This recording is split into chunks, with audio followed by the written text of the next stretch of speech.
అది 1870వ సంవత్సరం. భద్రాచలం రాముడి గుడికి వెళ్లేందుకు ఓ కుటుంబం ఎడ్ల బండిపై బయలుదేరింది. అలా వెళుతూ ఉండగా రాత్రయింది. దీంతో ప్రయాణం ఆపి ఇల్లందు మండలంలోని పూసపల్లి గ్రామ సమీపంలో బస చేశారు. అప్పుడు వంట చేసేందుకు అక్కడున్న నల్లటి రాళ్లను పొయ్యిగా పేర్చారు. కట్టెలతో పాటు పొయ్యి కోసం పెట్టిన రాళ్లు కూడా మండుతున్నాయి. దీంతో అక్కడి వాళ్లు ఆశ్చర్యపోయారు. వాటిని ఆర్పుతున్నా ఎంతకీ ఆరకపోవడంతో అవి ఏంటన్నది వాళ్లకు అర్థం కాలేదు. ఈ విషయం ఈ నోటా ఆ నోటా పడి బ్రిటిష్ అధికారి విలియం కింగ్ వరకు చేరింది. దీంతో ఆ అధికారి అక్కడ బొగ్గు తవ్వకాలు ప్రారంభించారు. ఇలా సింగరేణి బొగ్గు ప్రస్థానం మొదలైంది. శతాబ్దంన్నరకు పైగా చరిత్ర కలిగిన సింగరేణి ఆనాటి నుంచి ఈనాటి వరకు భూగర్భ గనుల నుంచి ఓపెన్ కాస్టుల దాకా ఎలా మారింది, భూగర్భం నుంచి బొగ్గు మన ఇంటి కరెంటు లైటులో వెలుగై ఎలా వెలుగుతోంది అన్నది ఈ వీడియోలో తెలుసుకుందాం. తెలంగాణ అనగానే చాలా మందికి గుర్తొచ్చే వాటిలో ఒకటి సింగరేణి. ఈ బొగ్గు గనులకు వందల ఏళ్ల చరిత్ర ఉంది. ఈ సింగరేణి ప్రస్థానం ఉమ్మడి ఖమ్మం జిల్లా బొగ్గొటలో మొదలైంది. ఇప్పుడు ఎన్నో రాష్ట్రాలకు వెలుగునందిస్తున్న ఈ సంస్థ అప్పట్లో ఎన్నో కఠిన పరిస్థితులను, ప్రమాదాలను ఎదుర్కొంది. గతంలో భద్రాచలం పుణ్యక్షేత్రానికి రవాణా సౌకర్యం లేకపోవడంతో భక్తులు ఎంతో దూరం నుంచి, రకరకాల ప్రాంతాల నుంచి కాలినడకన ఎడ్లబండి మీద ప్రయాణం సాగించేవాళ్లు. అప్పుడు అంతా దట్టమైన అడవే. మార్గమధ్యంలో భక్తులు విశ్రాంతి తీసుకునేవాళ్లు. ఇల్లందు అటవీ ప్రాంత సమీపంలో విశ్రాంతి తీసుకుంటూ వంట చేసుకుంటున్న కొంతమందికి అక్కడి రాళ్లు కూడా మండుతూ కనిపించాయి. ఈ విషయం దగ్గరలోని క్రిస్టియన్ మిషనరీ బ్రిటిష్ అధికారులకు తెలిసిందే. విషయం తెలుసుకున్న ఆనాటి బ్రిటిష్ ఇంజనీర్ విలియమ్స్ కింగ్ 1871లో బొగ్గు అన్వేషణ ప్రారంభించారు. 20 ఏళ్ల సుదీర్ఘ పరిశోధన తర్వాత 1889లో తొలిసారిగా ఇల్లందులో బొగ్గును బయటకు తీశారు. అలా ఇల్లందులో బొగ్గు ఉత్పత్తి మొదలైంది. భద్రాద్రి రామయ్య భక్తుల కారణంగా ఈ నల్ల బంగారం ఉనికి వెలుగులోకి వచ్చింది. ఆ తర్వాత 1928లో సింగరేణి సంస్థ ఆవిర్భవించింది. ఖమ్మం, కొత్తగూడెం, జయశంకర్ భూపాలపల్లి, కరీంనగర్, పెద్దపల్లి, మంచిర్యాల, ఆదిలాబాద్ జిల్లాల్లో భూగర్భ, ఉపరితల గనుల ఏర్పాటుకు అప్పుడే బీజం పడింది.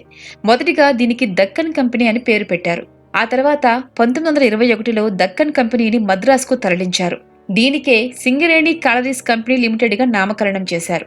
1945లో హైదరాబాద్ నిజాం సింగరేణి షేర్లను కొనుగోలు చేసి సంస్థ యాజమాన్యాన్ని స్వీకరించారు.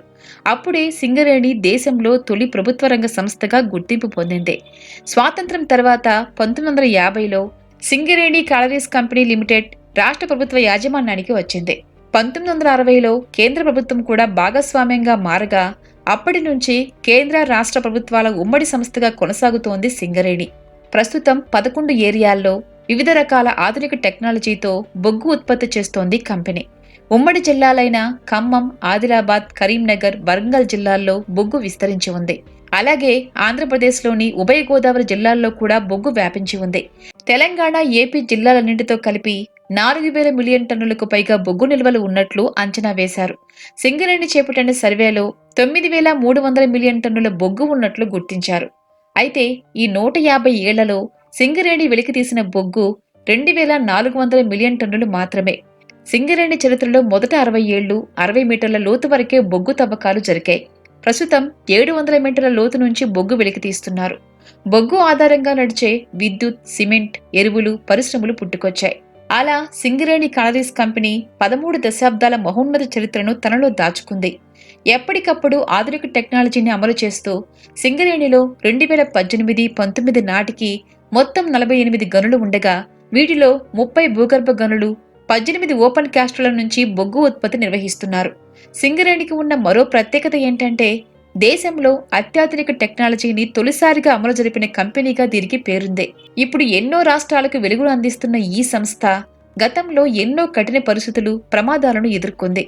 బొగ్గు గనులు ఆవిర్భవించిన తరువాత సుమారు 45 ఏళ్ల పాటు బావుల్లో నీరు, గాలి, వెలుతురు వంటి కనీస సౌకర్యాలు లేవు. చీకటి గుహల్లో ప్రాణానికి కనీస రక్షణ, భద్రత ఉండేవి కాదు. ఉండేవి కాదు. అలాంటి పరిస్థితుల్లో కూడా కార్మికులు పనిచేసేవాళ్లు. అప్పట్లో కిరోసిన్తో వెలిగే దీపాలే కార్మికులకు దిక్కు. బావుల్లో విపరీతమైన పొగ, వేడి ఉండేవి.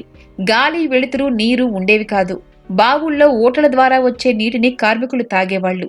కార్మికుడు పనిలోకి వెళితే తిరిగి బయటకు వచ్చే వరకు ఆ కుటుంబం బిక్కుబిక్కుమంటూ గడపాల్సిన పరిస్థితి ఉండేది. చేసే పనికి భద్రత లేదన్న భయంతో పాటు కష్టానికి ఇచ్చే డబ్బులు చాలక దుర్భర జీవితాన్ని గడిపేవాళ్లు.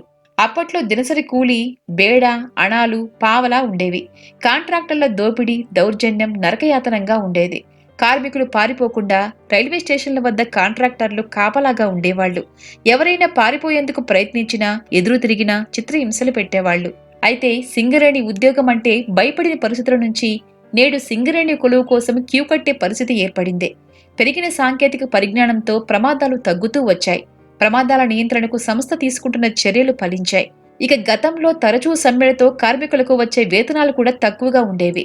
అయితే ఇప్పుడు సకల సౌకర్యాలతో పాటు కార్పొరేట్ స్థాయి వేతనాలు అందుతున్నాయి. బావుల్లో దిగేందుకు గతంలో నడిచి వెళ్లేవాళ్లు. ఇప్పుడు మ్యాన్ రైడింగ్ టెక్నాలజీ తీసుకొచ్చారు. అప్పట్లో మనుషులు తవ్వే బొగ్గును ఇప్పుడు యంత్రాలే తవ్వుతున్నాయి. ఇలా ప్రతి అంశంలోనూ సంస్థ విశేషమైన పురోగతి సాధించింది. సింగరేణి చరిత్రలో అతిపెద్ద ప్రమాదం 1938 మార్చి 12న జరిగింది. మొహర్రం పండుగ రోజు గ్యాస్ ప్రమాదం సంభవించింది. ఆ సమయంలో 3 బ్రిటిష్ అధికారులతో సహా వందలాది మంది కార్మికులు మరణించారు. ఈ కారణంగా 30కి పైగా బావులను నిలిపేశారు. దీంతో అప్పట్లో 8 రోజుల పాటు సమ్మె కూడా జరిగింది. ఈ ఘటనలు సింగరేణిలో మర్చిపోలేని సంఘటనలుగా గుర్తుండిపోయాయి. అప్పటి నుంచి ఇల్లందు ఏరియాలో ప్రతి శుక్రవారం కార్మికులకు సెలవుదినంగా ప్రకటిస్తూ వచ్చారు. ఈ మధ్యనే దాన్ని ఆదివారానికి మార్చారు. సింగరేణి నుంచి వెలికితీసే బొగ్గు 80% విద్యుత్ సంస్థలకే సరఫరా అవుతోంది.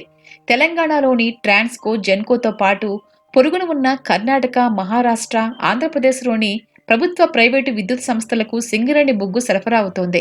విద్యుత్ సంస్థల్లో బొగ్గును మండించి నీటి ఆవిరిని ఉత్పత్తి చేసి దాని నుంచి కరెంటు పుట్టిస్తున్నారు. ఇలా పుట్టిన కరెంటును పవర్ గ్రిడ్ కు అనుసంధానం చేసి సంస్థలు, ఫ్యాక్టరీలు, ఇళ్లకు సరఫరా చేస్తున్నారు.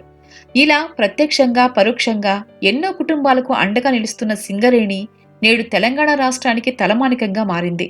100 ఏళ్లకు పైగా బొగ్గు తవ్వకాలు జరుపుతున్నా తరగని సిరి సంపదగా నిలుస్తోంది. డిసెంబర్ 23న సింగరేణి ఆవిర్భావ దినోత్సవంగా జరుపుకుంటారు. ఫ్రెండ్స్, ఈ వీడియో మీకు నచ్చితే లైక్ చేయండి, షేర్ చేయండి. ఇలాంటి వీడియోస్ ఇంకా చూడాలి అనుకుంటే సబ్స్క్రైబ్ చేసుకోండి. పక్కన ఉన్న బెల్ ఐకాన్ని ప్రెస్ చేయండి.